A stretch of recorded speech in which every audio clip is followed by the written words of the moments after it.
Well, the weather outside may be frightful, but the play of the Decorah boys basketball team has been very delightful to this point. 13-1 on the season. They've won 12 straight games as we get an update with head coach Jonathan Carlson. And JC, I know those are the stats, the records, the everything else that we see on the surface. As coaches, you look a little deeper than that. Looking a little deeper, what's pleased you the most about your team to this point? Well, Darren, thanks again. Appreciate your coverage. I know we haven't chatted in a while, but I know Randy is doing a heck of a lot of radio for us too. So appreciate you guys doing everything that you do for high school sports. So yeah, I think the thing that sticks out for us right now is Saturday, I think we had a school record for assists. Last night, again, 26 assists. So guys are really sharing the basketball well. We challenged them last night specifically defensively against a good Denver team that, scores a lot of points. They had a couple of guys that, one guy averaging over 25. And I just thought we really did a good job defensively. And that's kind of been our MO here lately is really getting after it on the defensive end, which creates some good offensive opportunities for us in transition. And you talk about your defense. Only 2 teams this year have scored over 50 points against you. What do you credit that to?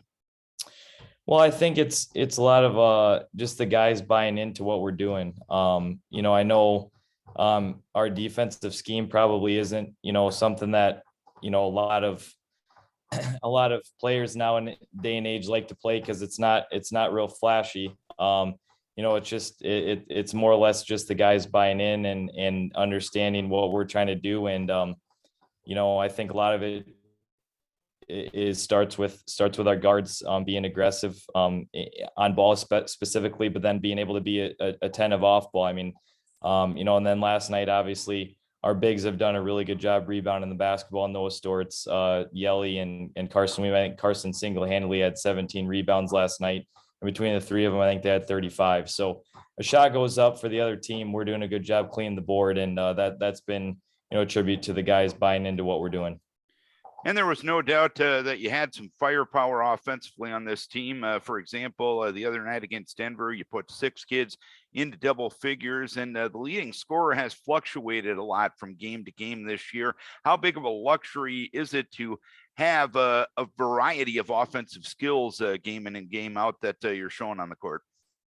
Yeah, it's definitely a blessing. I mean, and that's a tribute to these guys. Obviously we've got some guys that can put up some high number scores at times if they need to, but I think some of our, just some of our success, like you said, is attributed to that because guys are unselfish and they don't really care who scores as long as the scoreboard, is on our favor. They don't care who scores, and I think that's a testament to them, and that's a testament to just the style that our guys like to play. They understand, if they give it up, they're going to get it back, and like I said, having a good inside outside balance. I think the difference lately has been our inside scoring. Carson Weemark has really picked up his ability to score around the basket. Obviously having an asset like Noah Storts and Yelly, both first team all-state linemen on either side of the ball, definitely helps to have that physical presence inside. And then obviously we've got some guys outside that, can hit some shots.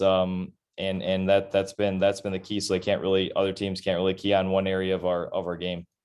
I know at the present time you're focused on your New Hampton game coming up on a Friday night, but I did see that you've added a game to the schedule against Fort Madison, a highly rated team in Class 3A. Tell us how that game came together.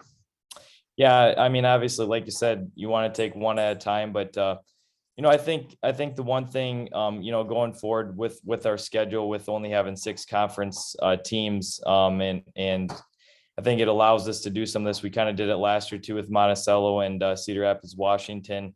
We left kind of an open date on our schedule on purpose for this purpose to be able to, no pun intended there, but to be able to have something like this happen. And I give a credit to our guys. They wanted this game. They kind of identified a few opponents, and that's something that we want our guys to be able to kind of have a little say in.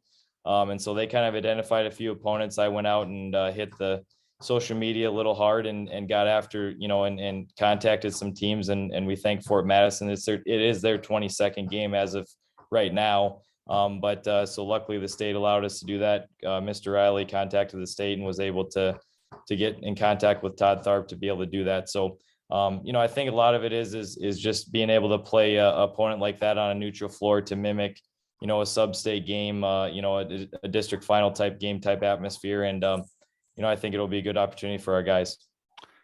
So you're saying social media can be used for good instead of evil at times. Is that what you're saying? Yeah, I guess that's what you could say. Yeah. And as you look down the stretch, I know coming up on Friday this week, you'll get your sub-state pairings. Is obviously you're interested in them and you're looking forward to seeing them. But is that even a topic of discussion with your team right now? Is it something that's in the back of your mind, or are you just focused on the next game right now? Well, I think it's a little bit of both. I mean, obviously, I think human nature, everybody's, waiting, waiting for that release on Friday, because you kind of want to see exactly where you're going. But so it's a balance. I think the guys are excited. I mean, with the season we're having, you want to be excited, but you also want to, keep the eye on the prize, so to speak, too, and keep them grounded, because, we got a target on our back. Every team that we play, from here on out is going to want to bring their A game. And so that's the biggest thing is to keep the momentum going. We talk about momentum all the time. Obviously Western Dubuque game early in December, we kind of lost some of that momentum that as we started the year out, but then we've gained it back, and it's a big thing. So we got to keep going. And like I said, it starts with New Hampton on Friday, but at the same time too, you like to look at those pairings as well. And final question for you. Obviously, a lot of good things going on right now on the offensive and the defensive end. Obviously, you're a coach, so you look at the whole big picture, and you're looking at things that you can improve on. Are there any rough edges you need to smooth out as you go down the stretch?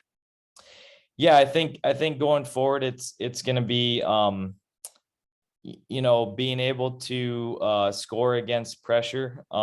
It's a situation with us where, like I said, being able to execute, close games, and so how do we mimic that in practice? Let's be honest, we haven't had a whole lot of close games to be able to practice some of that stuff in a game, or be able to go through those scenarios. So, we've got to be able to do some of that in practice, end of game situations, down 2 or up, and, what do you want to do with some of that? So we've been talking about that as a coaching staff to try to go through some of that. And I think also to identify some areas offensively, where do we want the basketball to go in key situations? And then obviously, throwing a few wrinkles in there defensively too at times, to shore up some of that. So those are 2 areas that we're kind of working on.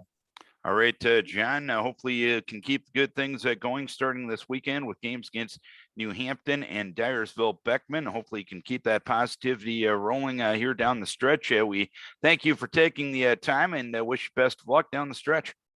Hey, we appreciate it, Darren. Thanks. Jonathan Carlson, head coach of the 13-1 Decorah Vikings.